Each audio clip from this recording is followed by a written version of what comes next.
こんにちは、レイムです。おっす、マリサだぜ。いいこといっぱいあったかな？青子です。スクーター界のフェラーリを目指したと言われるビート。スクーターならぬ、スリーターは4年で5モデルも発売してたのか。どうしたレイム？何をつぶやいているんだ？実は、原付免許で乗れる排気量が拡大されるって聞きまして。らしいな。原付バブルが起きる前に、安くて懐かしいスクーターが欲しくて、色々調べてたんです。そしたら、ホンダのビートとか、ロードフォックスとか、今まで知らなかった超個性的なスクーターを見つけちゃって、思わず声が出ちゃった。よし来た。なら今回は、昭和を彩ったホンダツーストスクーターの歴史と車種をまとめて紹介しようか。ワクワク。というわけで、今回はこのテーマでお届けするぜ。時代の寵児、超個性的なツースト原付スクーター、ホンダ編。それでは、青月電子台、今回もスタートです。では、ゆっくりしていってね。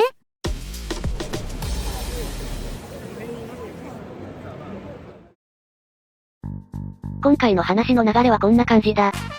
超個性的なツースト原付スクーター、ホンダ版。ツースト原付スクーター史編。正常進化編。突然変異編。です。じゃ、はじめご。ホンダのツースト 50cc スクーター史。ホンダの代表的なスクーターをピックアップしながら、映画を誇ったモデルの歴史を簡単に説明するぜ。スクーターといっても、いろんな車種がありますよね。50cc の原付スクーターって、今はどんなモデルがあるの？ホンダだとジョルの2ダンク、そしてタクト。あとは三輪モデルのジェイロだな。この4台は、国が定めた規制を乗り越え、ユーザーの要望にも応えながら、50cc スクーターという縛りの中で、正常進化した最終進化形態だ。この4台に集約されるまでの流れを教えてくれるのね。その通りだ。じゃ、ホンダの原付スクーターの始まりは何だと思う？もちろん、スーパーカブでしょ。ホンダのスクーターの始まりは、1972年に発売されたファミリーバイク、シャリーが原点だと思っている。その理由は？スーパーカブは1958年に登場してて、シャリーが登場する前に、そのジャンルは確立されていたし、それに、カブは作業用で男のバイクってイメージが強かったんだ。そこで、女性も楽しめるバイクという位置づけで、軽くて扱いやすく、家族みんなが楽しめるモデル、シャリーを企画したってわけだ。で、このコンセプトは大当たり、と。その後、各メーカーから 50cc スクーターが発売され、百花繚乱の時代が始まる。ホンダとヤマハのシェア争いも、始まりはここからだ。ライバル上等。シャリーで流れを掴んだホンダは、価格を抑えた、親近感を覚えるスタイルのファミリーバイク、ロードパルを発売する。ほぼ自転車ですね。シャリーとスーパーカブが同じ価格帯だったので、価格を下げるために外装を取っ払ったわけだな。そんな単純じゃないっしょ。でも、これはこれでスッキリしてて、デザインも破綻していない。エンジンはカブ用で信頼性もバッチリだ。そして株より約2万円安い。この時代の2万円は大きいですね。ちなみにスクーターって、オートマ始まりなの？違うな。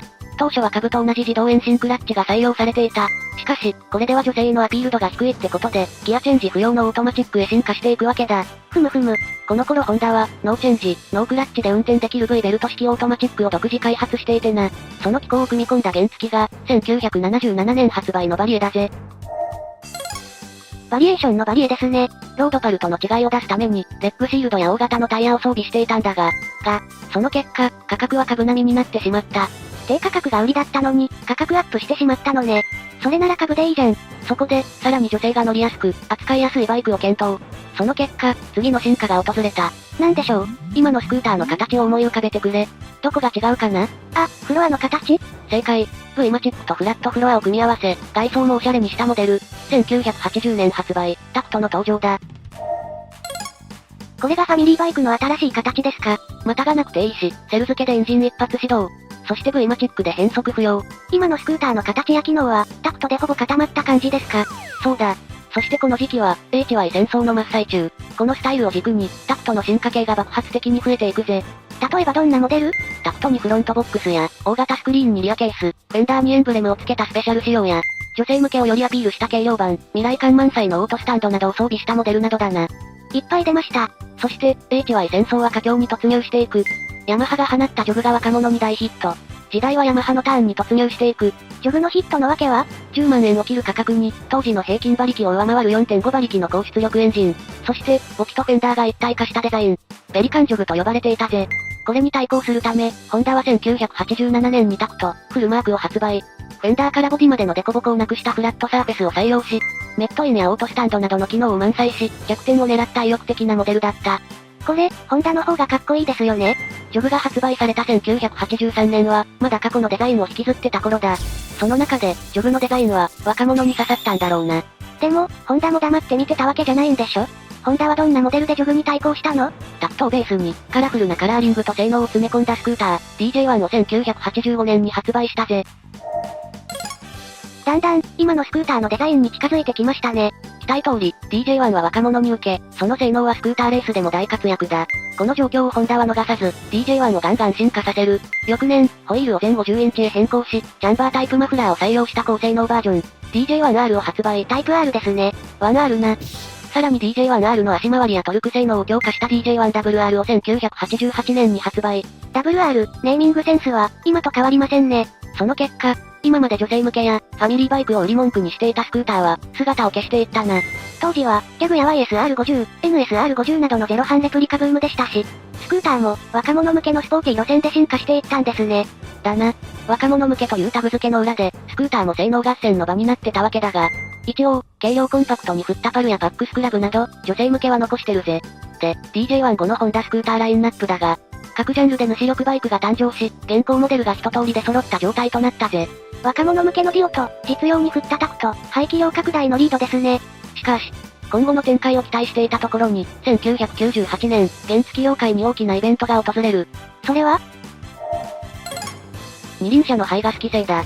国際的な流れに合わせ、ツースト用とフォースト用の2つの規制が設けられ、より厳しい規制値のツーストには、フォースト化の波が押し寄せることになる。この頃の原付って、まだツーストが主流ですよね。それに当時のオーストは、ツーストより燃費はいいけど、パワーは低いってのが現状でしたよね。だな。ちなみに、1990年モデルのツーストディオは、6.8馬力 0.73kgfm だけど、2004年のオーストディオは 4.1馬力 0.38kgfm だ。2馬力以上も差があったのね。結構大きい差です。この規制がツーストスクーターの終わりの始まりだ。ツーストモデルは、その後大きな転換期を迎える。フォースト化されたディオとリードは、若者向け戦略車ではなくなり、アジア市場の足として、原付クラスから盛り出す。タクトは原付スクーターとして残るが、需要の減少から人気も減り、ママさんバイクとして、余生を過ごしている状態だ。それに、当時では考えられないことだが、ライバルだったヤマハへ、タクトが OEM 供給され、人気を二分したジョグとして販売されている。過去の歴史を知っていると、なんとも言えない気持ちになります。で、今に至る、ってわけですか。そうだな。ホンダのツースト原付スクーターの歴史は、こんな感じだぜ。原付免許で 125cc に乗れるようになったら、一世を風靡した 50cc スクーターの進化は終わり、サクッと消え去っていくんでしょうね。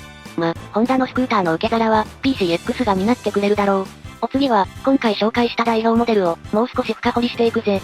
珍しいバイクが盛りだくさんですよ。正常進化編。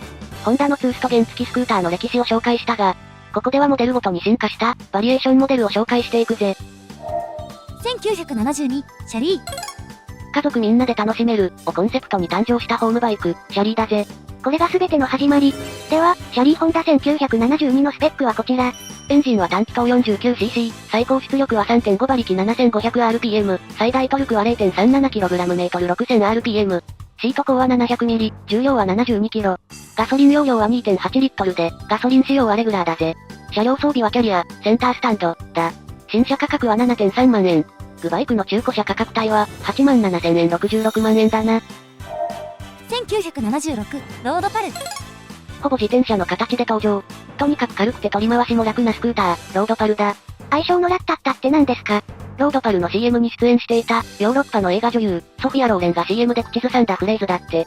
全然知らないなぁ。では、ロードパル1976のスペックはこちら。エンジンは単気筒 49cc、最高出力は 2.2 馬力 5500rpm、最大トルクは 0.37kgm/3500rpm。シート高は 715mm、重量は 44kg。ガソリン容量は2リットル。新車価格は 5.98 万円。グバイクの中古車価格帯は、11万円32万8000円で6台だな。ロードパルはオプションも豊富で、ゴルフクラブ用キャリアなんてのもある。それに、進化モデルも豊富だ。どんなモデルなの？ 1978年のパルディンは、フレームにトップチューブが採用されたモデル。同年のパルフレイはダウンチューブが緩い弧を描いてて、乗り降りを考慮したモデル。パルホリデーは、ロードパルを豪華にしたモデルだ。厚みのあるシートにブロックタイヤを装備しているぜ。全部微妙に違う。1980年のハミングは、ロードパルに小径タイヤを履かせたモデルだな。これは可愛い。1982年には、男性用ファミリーバイクという触れ込みでランナウェイが登場した。寝かせたフロントフォークに V マチックを採用。クルーザーモデルの走りだな。1977、バリエ。大きめのレッグシールドと、後ろに突き出た荷台はなんとなく株を彷彿させる、バリエだな。このデザイン、今でも全然通用しそうですね。では、バリエ1977のスペックはこちら。エンジンは単気筒 49cc、最高出力は 3.6 馬力 6500rpm、最大トルクは 0.44kgm/4500rpm。シート高は不明、重量は 71kg。ガソリン容量は 3.8 リットル。燃費は 70km/30km/h 走行時、航続距離は 266km だ。新車価格は 9.9 万円。グバイクの中古車価格帯は、登録なしだな。1979年、バリエのバリエーションってことで、女性向けのカレンが発売されましたね。バリエのダウンチューブ部分をより低くした、フロアステップが採用されたモデルだな。見た目はほぼシャリーですね。1980、タクト。ホンダの 50cc スクーターでは、バリエーションが特に多いモデル、タクトだ。最初のタクトはフラットフロア 2V マチック、デザインはヨーロッパ風のラグジュアリースクーターだったんですね。では、タクトデラックス1980のスペックはこちら。エンジンは単気筒 49cc、最高出力は 3.2 馬力 6000rpm、最大トルクは 0.44kgm/4500rpm。シート高は 670mm、重量は 52kg。ガソリン容量は 3.2 リットル。燃費は 76km/30km/h 走行時。航続距離は 243.2km だ。新車価格は 10.8 万円。グバイクの中古車価格帯は、29,800円38万円で421台だな。中古が多いね。最初の進化は、1982年のタクト、フルマークだな。ウィンカーがハンドル周りに埋め込まれたぜ。別モデルになるけど、タクトをよりごつくして男性向けにしたのがリードだ。R や SS などのタイプの追加や、排気量アップが図られていたぜ。で、女性向けの進化は、タクトのボディラインを柔らかくしたタクテや、なんと 37kg まで軽量化したモデル、イブ。さらにイブから 1kg 軽量化した、イブスマイルも発売された。女性のダイエットはいつの時代も鉄板ネタ。鉄板といえば、メットインが初採用されたのは、1987年のタクトからだな。電動式のオートセンタースタンド仕様、ってのもありました。今では、ザ・スタンダードなスクーターですが、タクトにも、ちゃんとモテ期があったんですね。1985、DJ1。豪華装備に走ったタクトとは別に、若者をターゲットにしたスポーティースクーターが、DJ1 だ。次のホンダの狙いは、ヤング向けですね。では、DJ11985 のスペックはこちら。エンジンは単気筒 49cc、最高出力は 5.2 馬力 6500rpm、最大トルクは 0.60kgm/6000rpm。シート高は 690mm、重量は 56kg。ガソリン容量は3リットルで、燃費はキロ 30km/h 走行時。航続距離は 225km。新車価格は 10.9 万円。グバイクの中古車価格帯は、79,800円98,900円で3台だな。ヤマハのスポーツスクーター、ペリカンジョグがライバルってことで、スタイルと走りに特化したモデルなんですよね。翌年にはさらに性能を追求し、エアロアンダーカバーやワイドタイヤ、エンジン出力が6馬力としたモデル、DJ1R が登場。DJ1L は排気量を 56cc に拡大した原付2種版。さらに1988年には、出力を 6.8 馬力までアップした DJ1RR が登場している。WR の始まりは、50cc スクーターなんですね。1988、ディオ。最後はホンダスクーターの集大成、ディオだ。オラオラオララオラこのスタイルで24リットルのメットインに、使い勝手と走りを両立したモデルだぜ。では、ディオ1988のスペックはこちら。エンジンは単気筒 49cc、最高出力は 6.4 馬力 6500rpm、最大トルクは 0.74kgm/6000rpm。シート高は 700mm、重量は 63kg。ガソリン容量は4リットルで、燃費は 67.4km/30km/h 走行時。航続距離は 269.6km、ガソリン仕様はレギュラーだぜ。車両装備は、シートか収納、キャリア、センタースタンド、だ。新車価格は 12.6 万円。グバイクの中古車価格帯は、14,300円16万円で313台だな。ディオは、いろんな SP 版や進化版が発売されていますね。SP 版はカラーリングが特徴のマリンエディションやエスニックエディション。進化版の1988年のディオ SR は、出力 6.8 馬力、フロントにはディスクブレーキが採用されたモデルだな。そしてディオには、走り以外を進化させたモデルがある。それは、まずは、ディオ XR バハ。スクーターなのにバハのでっかいライト。これは XADV の祖先ですね。次は、スケルトンの BAR 仕様ライブディオだ。スケルトンブームがあったのは覚えてるけど、まさかバイクにまで。隠してる方が燃えるけどな。おっと。じゃ、進化編はこんなところだな。進化パターンって、今とほぼ同じですね。ファミリーバイクってカテゴリーから、軽い、可愛いの女性向けになって、性能アップ、限定カラーの男性向けや、ポップな若者向け、そしてメーカーの維持モデル。技術の進化は止まらないですね。でも、まだ抜けている進化がある。それは一体？突然変異で、新しい魅力を手に入れたスクーターだ。お次は新しい価値にチャレンジしたスクーターを紹介するぜ。突然変異編。ここで紹介するスクーターは1980年前半、HY 戦争真っ最中に生まれたモデルだ。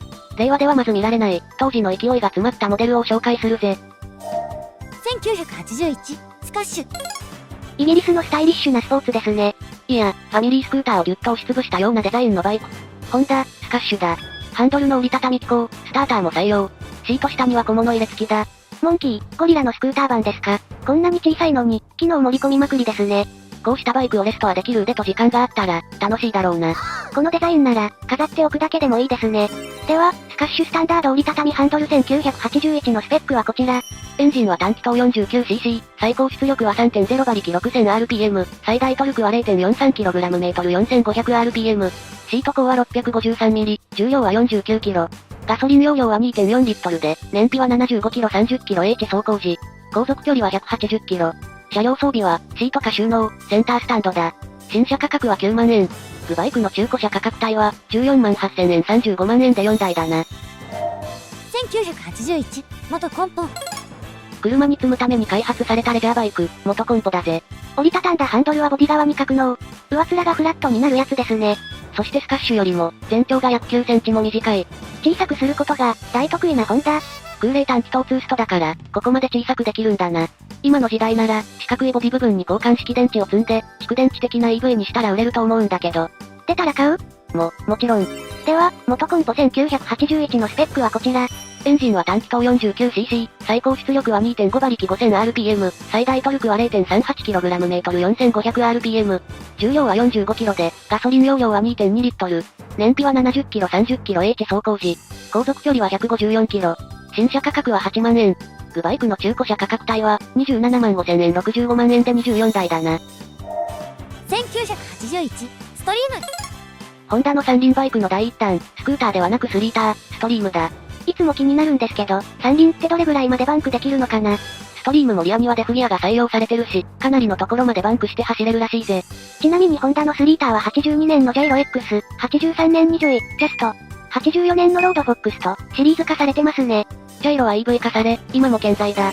では、ストリーム1981のスペックはこちら。エンジンは単気筒 49cc、最高出力は 3.8 馬力 6500rpm、最大トルクは 0.46kgm/5500rpm。シート高は 658mm、重量は 79kg。ガソリン容量は4リットルだ。新車価格は 19.8 万円。グバイクの中古車価格帯は25万円で2台だな。1983、フラッシュ。スポーツ感が溢れる新感覚のスタイルが特徴的なスクーター、ホンダ、フラッシュだ。変わったフロントカウルのデザインは、ヘッドライトをカウルと一体化し、足元スペースを広く取るためらしいですよ。いや、これはペリカン軸を意識したんだよ、きっと。面白くていいじゃないですか。では、フラッシュデラックス1983のスペックはこちら。エンジンは単気筒 49cc、最高出力は 5.0 馬力 6500rpm、最大トルクは 0.57kgm/6000rpm。シート高は 690mm、重量は 51kg。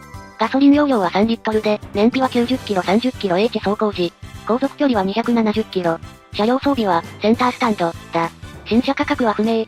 グバイクの中古車価格帯は、13万2000円で1台だな。これが最後の締めです。1983、リト。どこを見ても突っ込みどころ満載。僕が作った速いバイクがそのまんま登場、ホンダのビートだ。スーパーカーをお手本にして作られたって噂のスクーターですね。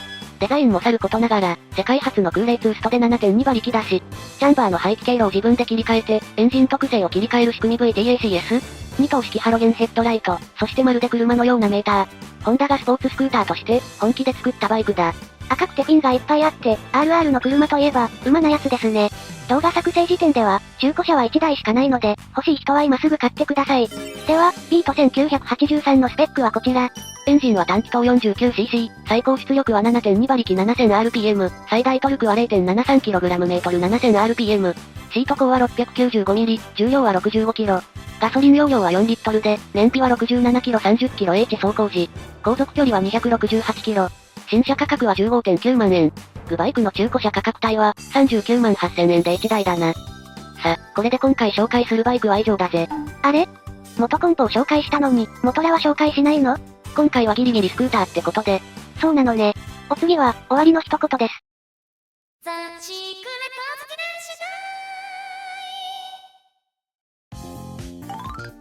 終わりの一言。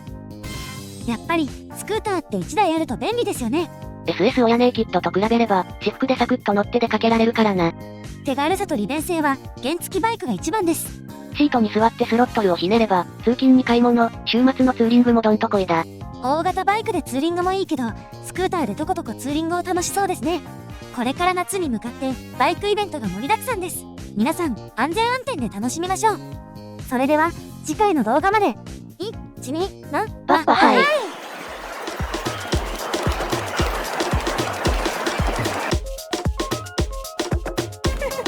い、ありがとうございます。